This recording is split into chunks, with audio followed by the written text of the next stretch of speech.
Shrimad, His Divine Grace. A.C. Bhaktivedanta Swami, Srila Prabhupada ki jai. ISKCON founder Acharya Srila Prabhupada ki jai. All glories to the assembled devotees. All glories to the assembled devotees. All glories to the assembled devotees. And all glories to Sri Sri Guru and Gauranga.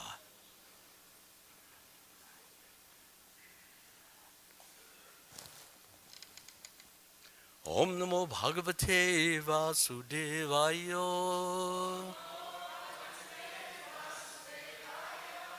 Om Namo Bhagavate Vasudevaya. Om Namo Bhagavate Vasudevaya. So, we're reading from the Srimad Bhagavatam. The text for today is number 26, the canto is 1, and the chapter is 19.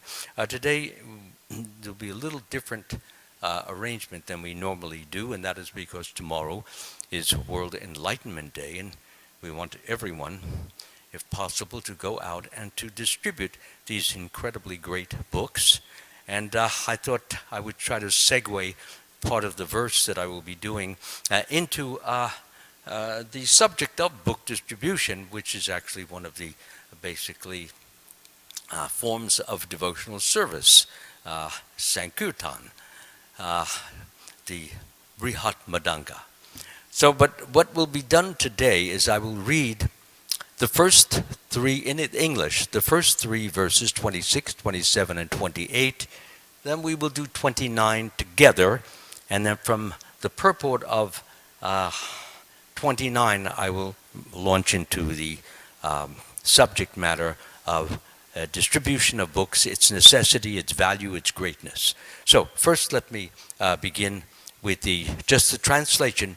No need to duplicate. Just these first three lessons I will do by myself. They do have purports, very small one, about 6 or 5 lines. Translation of text number 26. The son of Vyasa, by the way, I don't condemn or prejudice against the Sanskrit. It's just that we only have so much time to cover so much material, and I felt that this would be the most expeditious way to do this. The son of Vyasadeva was only 16 years old. His legs, hands, thighs, arms, shoulders, forehead, and the other parts of his body were all delicately formed. His eyes were beautifully wide, and his nose and ears were highly raised.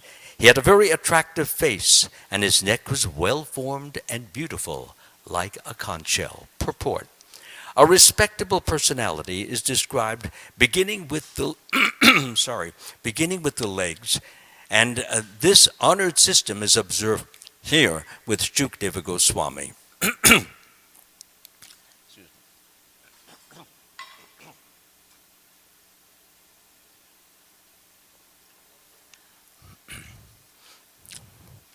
He was only 16 years of age.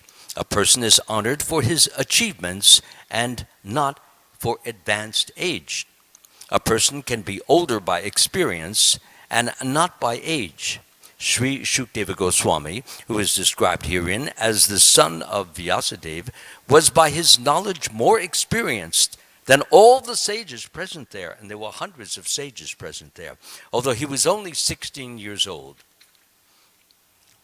We all know that he was, at least most of us know, that he was born as a God-realized soul.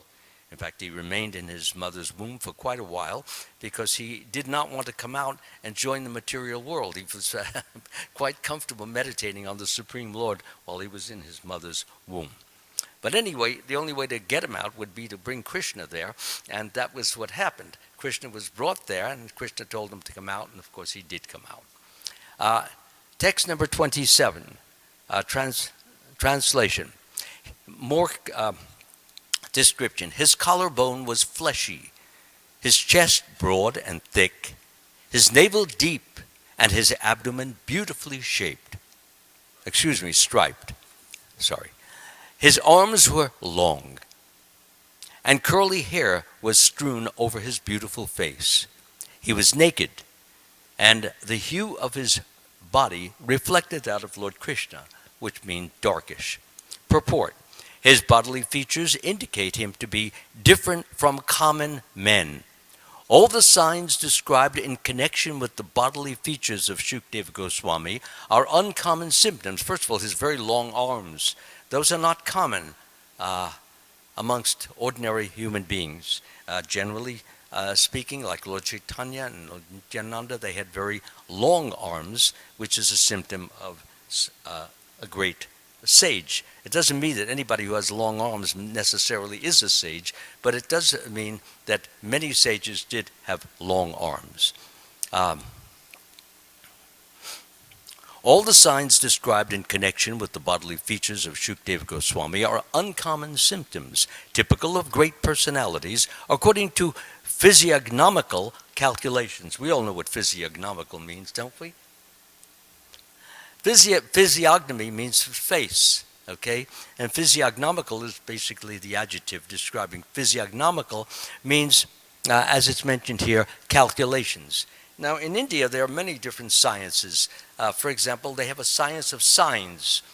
For example, if a cow moves on the right side of you at a certain time of the day, it's auspicious. Or if you get a wolf that moves on the left side of you at a certain time, it may be inauspicious. So there are different auspicious and inauspicious signs, and it's a whole science, by the way. Similarly, there's a science of physiognomy, the face. If you have certain kinds of lips, you have thick lips, or you have thin lips, or you have pointed ears kind of up like this, or you have ears that flap out like this. It has a definite symptomatic expression of a person's personality to some extent. So that's what Srila Prabhupada is describing here. Pardon? Somebody said something? No? Oh, okay. Anyway, so the nose, the shape of the nose, sometimes people look like criminals, and they are criminals. I've seen that. Yeah, sometimes a person has a look on his face as if he's ready to kill somebody, and sometimes he does. So, therefore, the expression on the face, the way the eyebrows are shaped, the way the eyes are, big lotuses we see, always describing Lord Chaitanya, Lord Nityananda, and Lord Sri Krishna.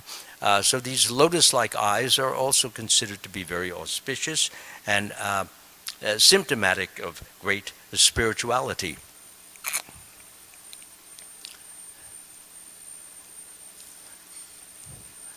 So we're going on to the 28th. I finished the purport, did I not? Huh? Okay, fine, thank you. That was on 27, was it? Yes. His bodily hue resembled that of Lord Krishna, who is the supreme among the gods, demigods, and all living beings. Text number 28. He was blackish and very beautiful due to his youth. Because of the glamour of his body and his attractive smiles, he was pleasing to women. Though he tried to cover his natural glories, the great sages present there were all expert in the art of physiognomy, and so they honored him by rising from their seats. In other words, just by looking at his face, they knew that he was a very great, glorious, wonderful personality. They saw all the different signs, the big lotus-like eyes, a smile on his face, a peaceful expression, so many different things which they could immediately notice, and therefore they gave vent to their feelings of reverence and devotion and veneration. So now we go to the verse for today, and I don't think I will need the book. That will be verse number 29. So I made it up here.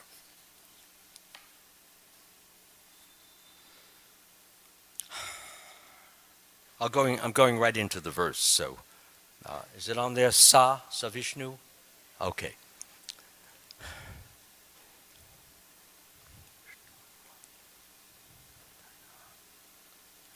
Sa Vishnu Ratho Titaya Agataya Tasmai Saparyam Sirasa Jaharam Tato nivrataya buddhastriyo baka. Mahasane sopa vivesha pujitaha. Savishnu ratha titaya gataya. Tasmai saparyam sirasa jahara. Tato nivrataya buddhastriyo baka. Mahasane sopa vivesha pujita. Savishnu ratho titaya gataya. Tasmai saparyam shirasa jahara. Tato nivritya buddha sriyorabaka. Mahasane sopa vivesha pujita. Please.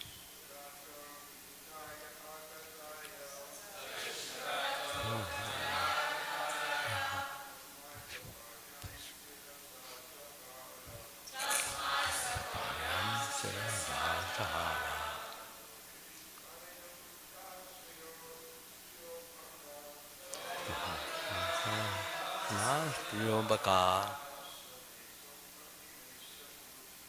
Mahasane sopa vivesha pujitaha. Vishnu Rato Agataya.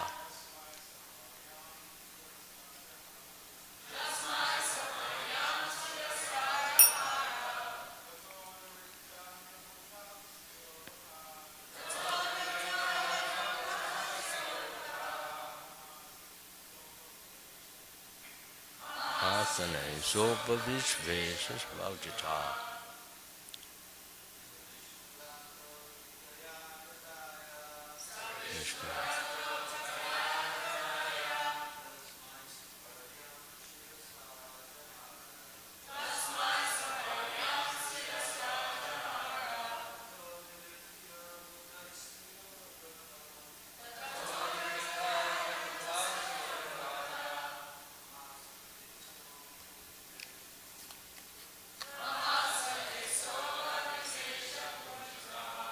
Ladies, please.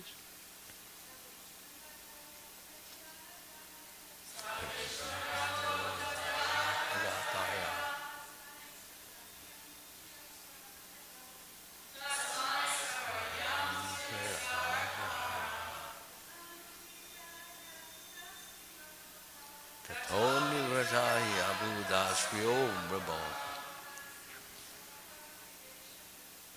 Mahasane Sopa Vivesha Pujitaha.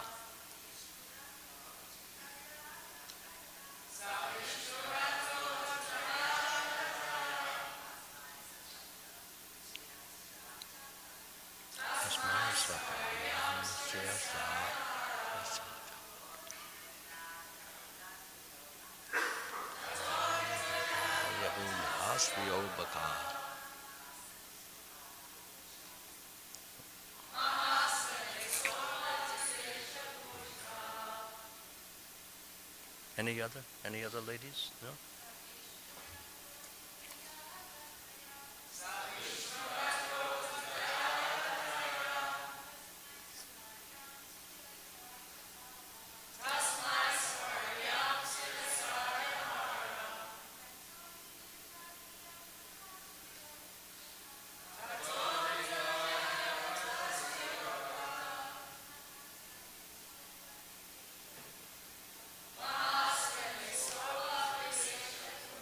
Synonyms: Saha, he, Vishnu Rataha, Maharaj Parikshit, who is always protected by Lord Vishnu.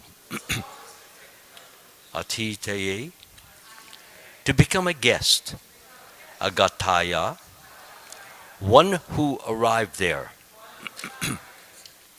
Tasmai, unto him, saparyam, with the whole body, shurasa, with bowed head, ajahara, offered obeisances, tattaha, thereafter, nivrataha, ceased, he, certainly, abudaha, intelligent, striya, women, arbakaha, boys, mahaasane, exalted, seat, sa, he, upavishvesha, sat down, pujitaha, being respected.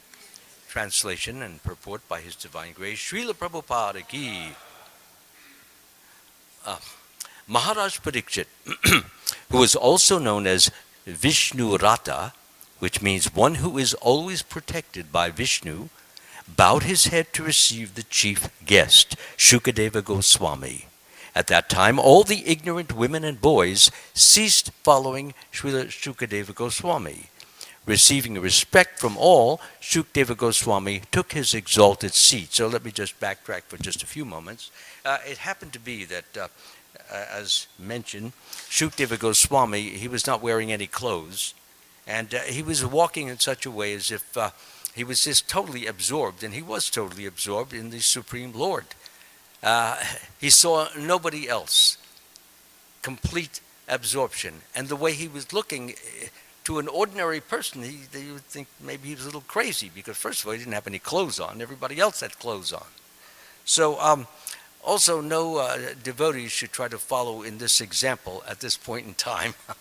But just parenthetically, let me mention that when I was heading up the Bhakta program,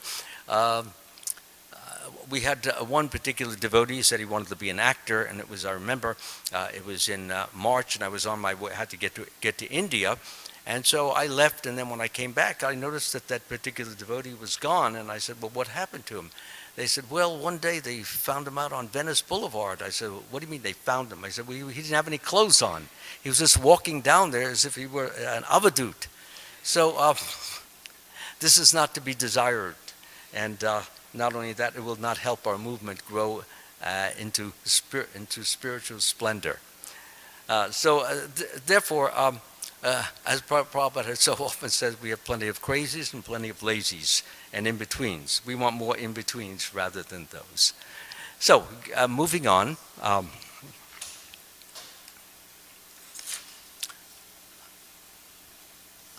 To the purport. On Shukadeva Goswami's arrival at the meeting, everyone except Srila Vyasa, getting back to the point. So these ladies and boys who were following Shukadeva Goswami, they just thought he was mad. They thought he was crazy, like the guy who was out there on Venice Boulevard. People thought he was crazy, and they did call the police. And they didn't have long to take him right up to the mental ward of Brotman Memorial. It was just like a half a block away. And so he was off Venice Boulevard quite quickly.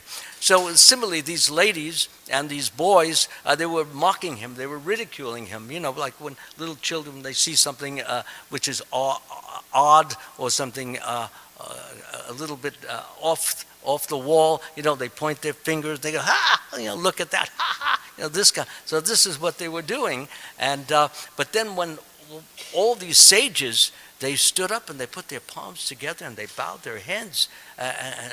They were wondering, is this the person they're doing this to? And yes, it was the person. Not only did they do that, but they also offered their full obeisances out on the ground. And as soon as these boys and girls who thought that he was crazy, they kind of backtracked and made a quick beeline out of that particular place, because they realized it was not a place for them, and that he was far beyond what they could even conceive or understand. So they left that area.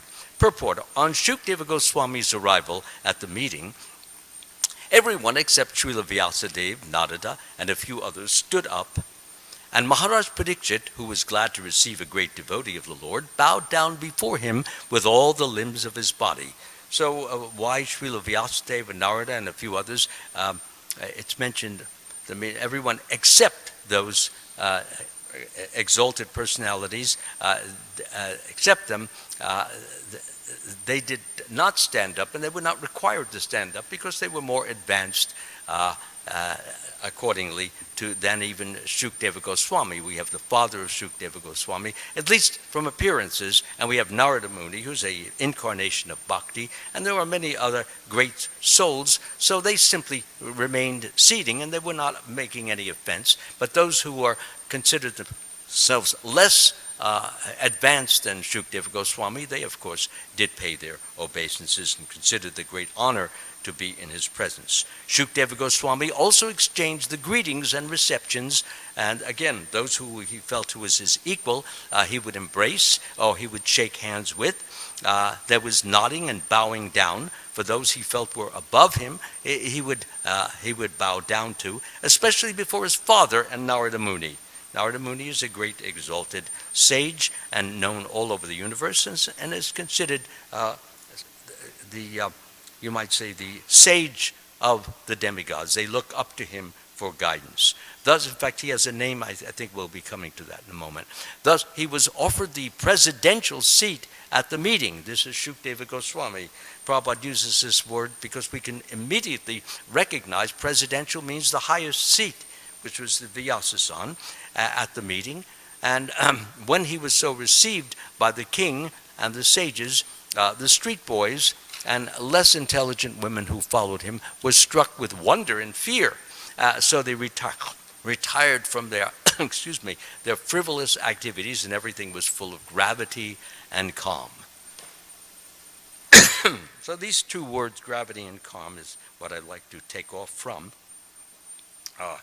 Actually, in a group of great sages, as we have here, gravity is a seriousness, it's a sobriety, it's a fixity on what they're going to be dealing with, which is the absolute truth. There is a sense of veneration, a sense of respect, there is a sense of adoration.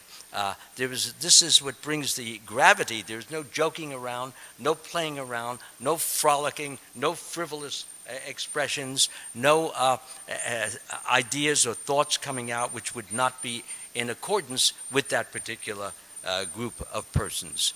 So there was gravity and calm meaning, of course, serenity and tranquility.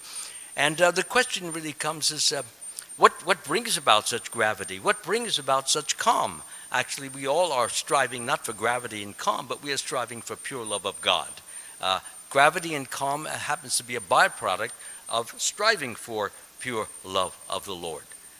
Gravity meaning, as I said before, that we can be serious and we can talk seriously about the Supreme Lord, and we don't have to be doing all kinds or making all kinds of foolish words and sounds and ideas and idioms and thoughts which have nothing to do with spiritual life. So what happens is that when we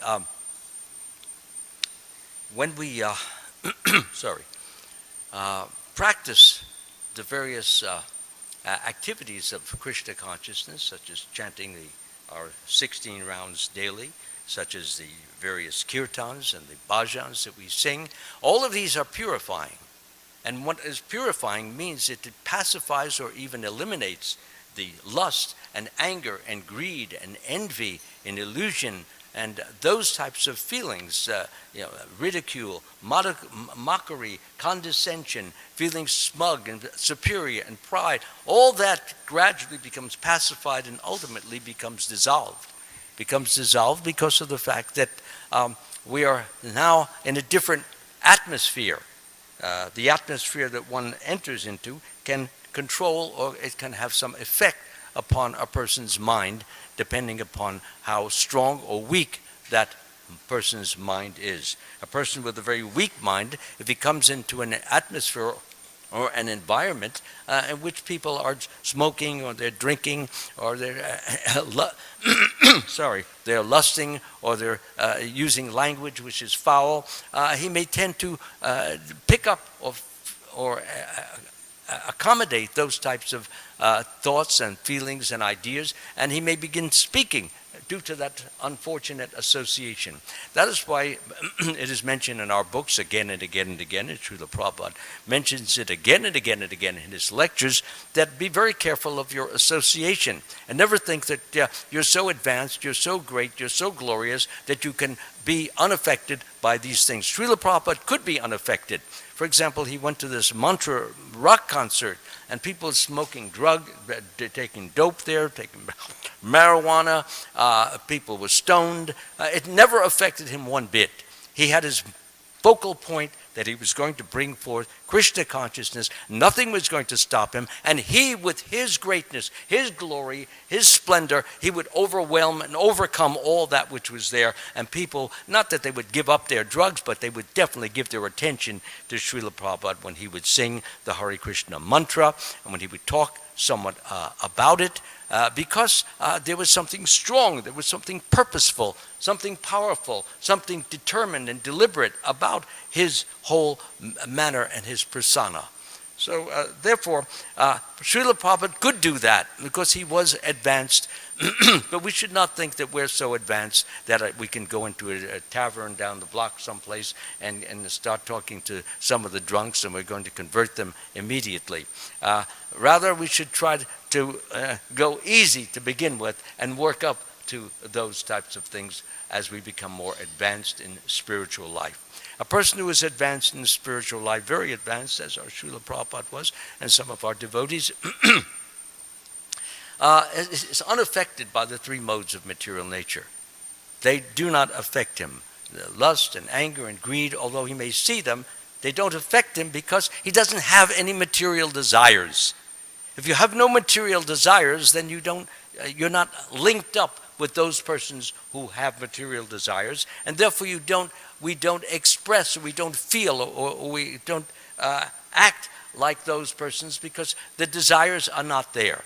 Lust and anger and greed and envy, desire to go to romantic movies or romantic TV shows, or desires to read sexy novels or any of these things. If a person has given up all of these things because he has no interest in it, why doesn't he have any interest in it? Because he has something better, there's something higher, something greater, which we call a higher taste. And that higher taste is inner ecstasy, inner bliss, inner happiness.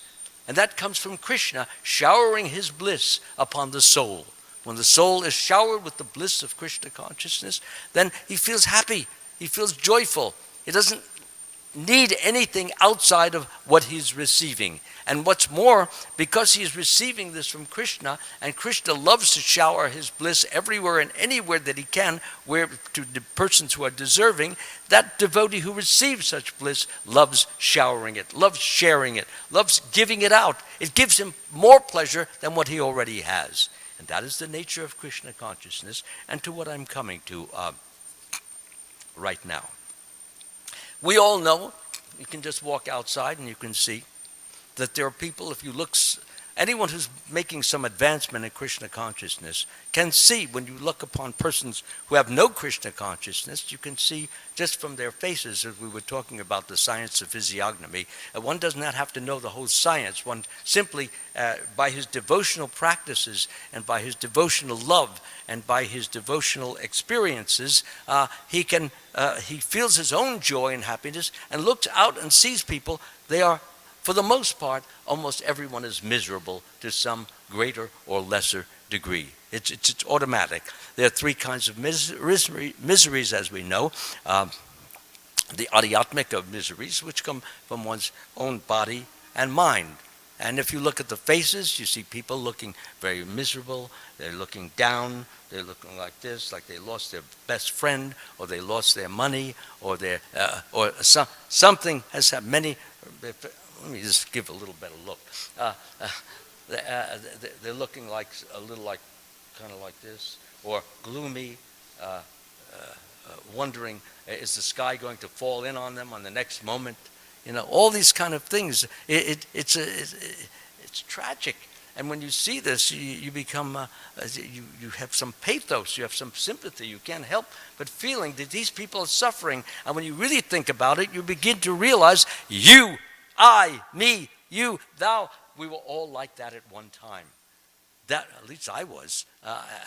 And I'm sure there are quite a few others here who were too. We were all miserable.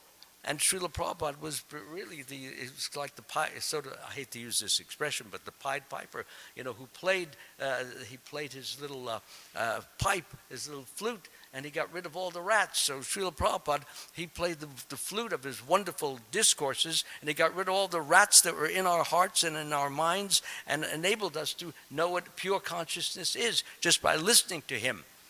And by listening to him and trying to emulate what he has given us, then we too become better in our ways. So the adhyatmic miseries are there. People cannot get rid of them by just wishing them away or hoping them away. Most people, what they do when they come home from the day's work, they turn on the TV set and look for a sitcom. They can ha-ha it away, thinking that it's just going to disappear that way. Or maybe they'll watch a mystery show, or maybe they'll watch a talent show, America's Got Talent, or American Idol, or any of those things, to get their minds off this misery that is there as a result of exploiting others, or as a result of being exploited by others. So therefore, these different shows, they give them a temporary respite. That means a pause until they're finally completely exhausted, and then they just go to bed and fall plots down and wake up for another day of the same misery. So there's adhyatmika, those which come from our own body and mind.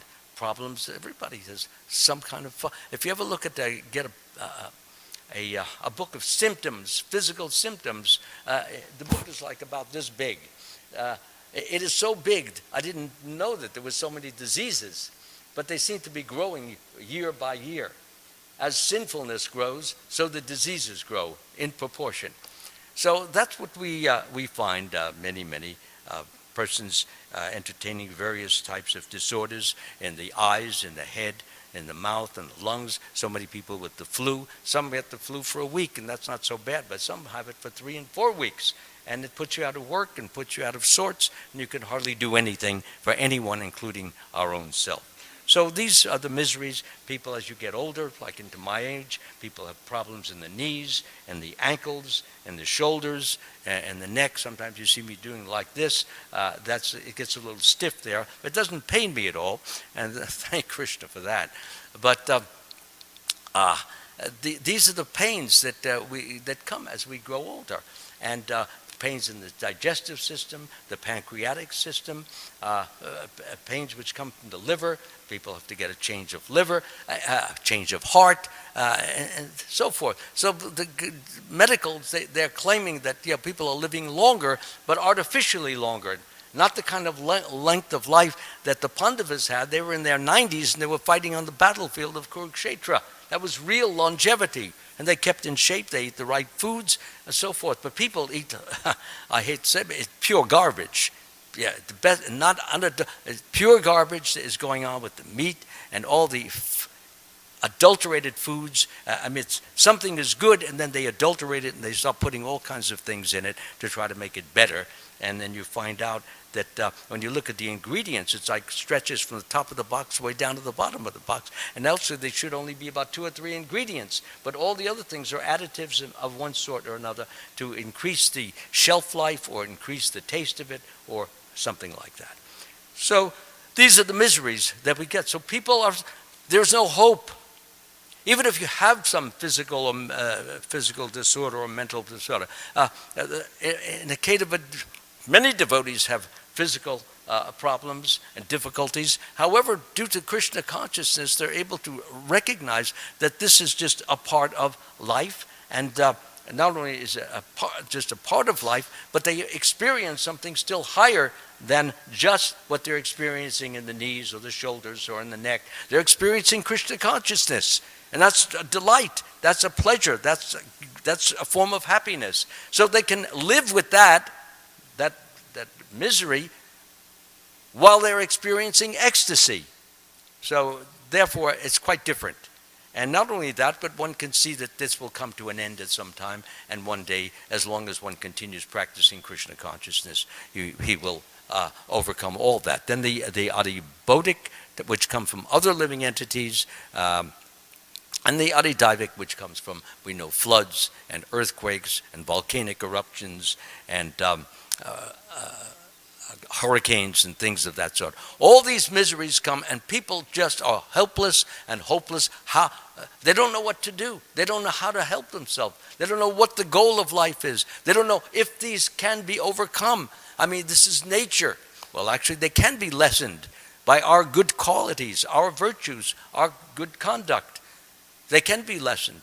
There's less, for example, right here in this area, there's much less of the calamities happening in this area. For example, when we had the floods, many of the floods, they were in the Malibu area, and they were up on higher area. People's homes were completely drenched. Many of these homes were lost to these floods or the fires which took place. Same thing.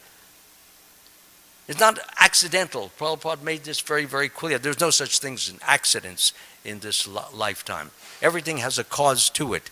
And generally the cause, if it's coming to us, we are the cause of it. And what we should do is to try to overcome these things by changing our entire character and our developing the qualities and the virtues that will be pleasing to the Lord and which will bring blessings from the Lord to us. The greatest blessing, as I have already mentioned, is to be able to go through difficulties, trials, and tribulations and problems and not be affected by them, not be disturbed by them, not be shaken by them. You see them, you deal with them, and get finished with them and move on to the next. But to desire that everything should go just my way, no problems, no difficulties, there was one person, I was preaching to him for many, many years, and as long as things were going his way, he liked devotional service. He thought it was good, he thought it was excellent, he liked the whole idea of understanding he's not the body. But what happened is that his wife died. He was very attached, so attached to his wife, that when she died, he considered Krishna his enemy then. I said, excuse me? He said, yeah, it's Krishna. He took my wife away from me. Why did he do that? Here I am, I'm worshiping him, I'm glorifying him, I'm reading his books, I'm doing all this, and he takes my wife away from me. And I can hardly subsist or survive without her. This is what's him. I said, well, wait a minute, what about all the Krishna? I don't care for Krishna anymore. He did me in wrong. He's against me. This is not an exaggeration. So I said, well, can we talk about, I don't want to hear about Krishna anymore. That was the end of that. And what about your no, I don't care for vegetarianism. Only if everything goes, this is not Krishna consciousness. I knew it was fragile, I knew it was artificial. Nonetheless, you always have to keep trying and keep trying. But even when you talk about, and we did talk so many times about attachment to wife, attachment to children, attachment to car, attachment to city, to state, all this stuff. Detach, get away from it. Understand you're not the body. And if you're not the body, who are you? You are the soul. And the soul is eternal. And even though you may lose this, lose that, lose this, the soul is in touch and connected with the Supreme Soul and can receive the blessing, the bliss, the kindness, the sweetness, the grace of the Lord and still be happy, notwithstanding that those things disappear. You lose your car, you lose your wife, you lose your kid, you lose that. Sure, it's sorrowful in the sense that, well, the wife gave many, many pleasures, but who is the source of those pleasures? Krishna. So be attached to Krishna. And if we're attached to Krishna, when those things disappear, we have less. I'm not saying that there would be no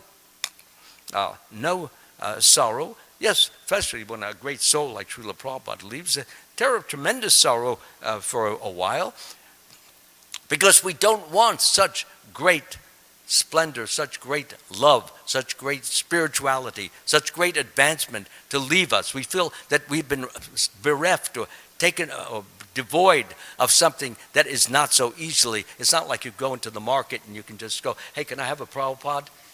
It's not like that, like something you buy. He's a great, great soul, and what he has achieved has come through, millions and millions of lives of spiritual activity. So therefore, when he leaves, we do feel bereft. We do feel at a loss. I remember the day that Prabhupada was mentioned here, Rameshwar mentioned it here, and everybody was just, nobody was talking. Everybody was just kind of lamenting. But after a while, of course, we then began to get our our senses sort of together. We always remember, not that we never forget Srila Prabhupada, but we try to understand and glorify him as best as possible. So now tomorrow, as it's the World Enlightenment Day, I've tried to give a picture of the misery that is going on in this material world. People are just filled with this adhyatmic, bodhic, and adhita. They're miserable. They have no real purpose. They have no direction. They have no guidance. They don't know what to do except go and watch the TV show or watch the latest movies or watch this, which makes them even more crazy because, why? Well, they're watching the very thing, the very people that they are like. And what it does is it reinforces the madness. Well, it must be okay because they're doing it on the screen. It's not okay. And it shouldn't be. But the fact of the matter is, it is. And so they take comfort in misery, loves company. So you have your company, all your big movie stars, and you hear movies. But the interesting thing about it is that people, they're thinking that if you have lots of money, you have lots of wealth and power, that's going to bring you happiness. It has absolutely nothing to do with happiness. All it does is it expands the false ego. That's a different kind of happiness. It's not real happiness. Prabhupada refers to it as a false happiness because it's there for today, tomorrow, the day after, and then it's gone. You're a big shot today, and then 10 years later, nobody even knows your name. So many movie stars, I can tell you, you would never even know these names because they're out of circulation. Either they're dead or they're dying. So, therefore, we have a wonderful and great, glorious opportunity. Our opportunity is to help these poor, conditioned souls overcome that which they have. Give them an alternative. Give them an option that there is another way to go outside of TV and movies and circuses and all these kind of things. And that option, of course, is to have this philosophy. Now, there are thousands and thousands of this science of self-realization. Is that right, Savas? Thousands will be loaded on tomorrow. And everyone, please, I want everyone to take that book, especially. It's a perfect introduction to the Bhagavad Gita. Why is it introduction? Because Srila Prabhupada answers so many questions of so many inquisitive persons, people on TV shows, persons on the street, people at his lectures, and he gives answers to all of these things so that people, when they read the Bhagavad Gita, those answers will be clear in their mind because they will have received the answers to many of the questions that come to them. So we have this opportunity. It's a great opportunity to save somebody's life. To save, instead of a person looking like this, they become like a happy face. So why happy face? Because they're feeling something within themselves. And we have to explain that when you give these. By the way, these books can be either given out free or they can be given for a price. It doesn't matter if a person wants to give a donation, then please take the donation or ask for a donation, but don't demand it. And nobody will care. Nobody will be worried about it. So generally people, and it's so easy now. It's the holiday season. Hi, happy holiday. We got your gift today. Oh, who can refuse? Who can step back? That's what I used to do. Hey, happy, we got a holiday. Here, it's yours. Mine? Yeah. Free? Yeah, free. If you want to give a donation, you can do that. It's all about how you can improve and benefit and help your life. So, but if you don't want to give it, you don't have any money, no problem. It's yours. Unconditional love. That's what I've just given you, and that's what you'll be giving to all your friends after you read this book again and again. So that's what we want to do. We want to inspire the persons, encourage people. And I want to encourage everyone here to please set a quota. Otherwise, you'll just give out 5 or 10 books, and then you start to kind of space out and look around. Hey, it's nice weather. Maybe I should go to the beach or something. No. If you have a quota, this is what we used to have. We used to have a quota to pay for the books. But now they're being paid for by different sponsors and different devotees. So therefore, but don't take advantage. As I said, if a person, you give it as a gift, and a person said, well, you said it was a gift, so we'll keep it. We don't have to go back on our words. So if the person wants to give a donation, he can give a donation. The important thing is don't make it a money transaction. Make it a love transaction so that they feel you have genuinely, deeply, truly have given them something. And when they start reading it, they see this is all about self-transformation, conversion to a higher consciousness. This is something so beneficial. And when you go out, everyone should have this idea that you have the most valuable, the most precious, the greatest object that can. Fort Knox has a lot of gold in it. This is worth more than all the gold in Fort Knox. The gold in Fort Knox is perishable. It can destroy a few H-bombs and it's all gone. Okay? This literature is all over the world. If I lose my book, excuse me, can I get a copy of, it's distributed, and that's what we want to do. We want to distribute this book everywhere and anywhere so that even if a person loses the book, in a few minutes they can get the book. Also, I have my audio books, but we're not distributing those tomorrow. But for those of you who have difficulty reading and it's difficult to keep your eyes open, especially at certain hours of the day, you can always listen. I know many devotees, when they drive to their different spots, take 2 or 3 hours, and they listen to Ramayana, they listen to Bhagavad there's Chaitanya Charitamrita. It's so easy to listen to all these, and it's easy to remember when you hear. What did Srila Prabhupada say about hearing? The best form of learning. That's his quote. The best form is hearing. So hear Prabhupada's lectures. Hear his talks. All of his talks are so inspiring. You just want to get out there and help people get over their miseries, their uncertainties, their doubts, their fears, worries, agitation, anxiety. Want to get rid of that, and you can. You've got the wherewithal in your hand. Just make sure it goes in their hand and it stays in their hands. Thank you very much. Hare Krishna.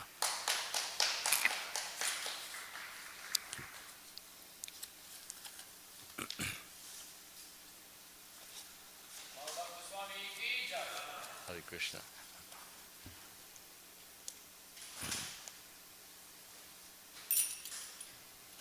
Hare Krishna. Hare Krishna. Thank you, Prabhu.